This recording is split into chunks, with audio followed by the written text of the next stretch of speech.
Et la lachot, Hazak ou Baruch Rabotai, on est le 5e jour dans le mois de Shvat. Et comme vous le savez bien, on a parlé déjà depuis 5 jours.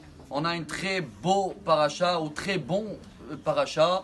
Et je crois que le message d'aujourd'hui, il enveloppe un peu tout le judaïsme, toutes les règles de la Torah. Car quand on sera à Pessah, il y a 20 mitzvot dans la paracha de cette semaine. Et pratiquement 18, il parle que sur Pessah. Tous les détails, comment il faut manger, accouder, et pas casser les os, et la viande, comment elle doit être. Et vous vous rappelez que dans la Haggadah, si Dieu veut bientôt, il y en a 4 enfants. Il y en a un enfant qui s'appelle le méchant de Racha. Il va nous demander, Ma avoda azot lachem, c'est quoi tous ces détails-là? Pourquoi comme ça? Et pourquoi 4 verres de vin? Et qu'est-ce qu'on leur répond? Va amartem, zevar pesachou la Hashem. On le dit, ça sert à rien, des fois les gens ils voient, c'est beau la Torah. Comme tu vois, je sais pas quoi, un foie gras ou un beau gâteau, un beau dessert. Il est beau, mais tant que tu n'as pas goûté, ça peut être jamais bon. Et la Torah, elle nous apprend un des plus grandes bases chez nous, que chers amis, tous ces petits détails, c'est justement ça qui nous fait goûter toutes les mitzvot de la Torah. Car chacun de nous qui reste à l'extérieur et qui veut avoir des réponses philosophiques, pourquoi et comment et comprendre, eh bien jamais d'abord on va pouvoir comprendre. Et en plus, c'est que des détails pour rester dehors. Il y a une histoire avec un grand rabbin qui était en Pologne, dans une ville Lodz, je ne sais pas comment on dit en français, et c'est pas important, mais il y a à peu près 150 ans. Il s'appelait Rabbi Chaim Meisel. Il est parti ramasser de l'argent pour une famille qui était à la rue. Il faisait peut-être moins 20 à l'époque, la même période.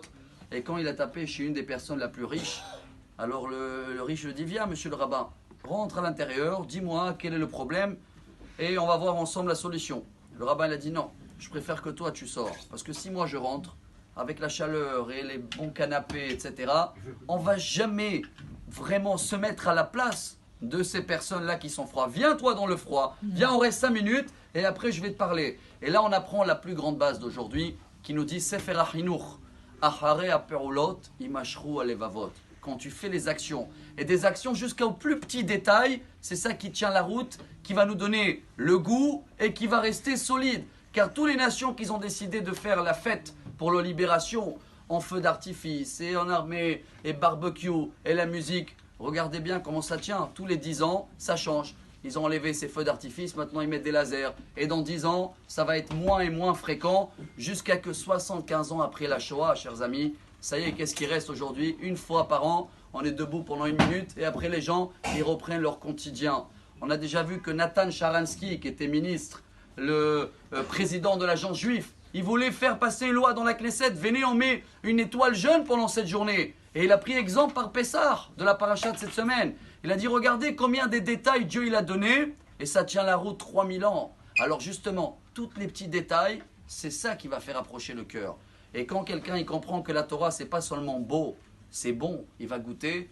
Alors là, ta'amuru kitov Hashem. J'espère qu'on va avoir nous tous un bon Shabbat, Amen. Des beaux nouvelles Amen. Et Bezrat Hashem pour nous tous, Besorot Tovot. Shabbat Shalom. Amar Rabbi Elazar, Amar Rabbi Hanina.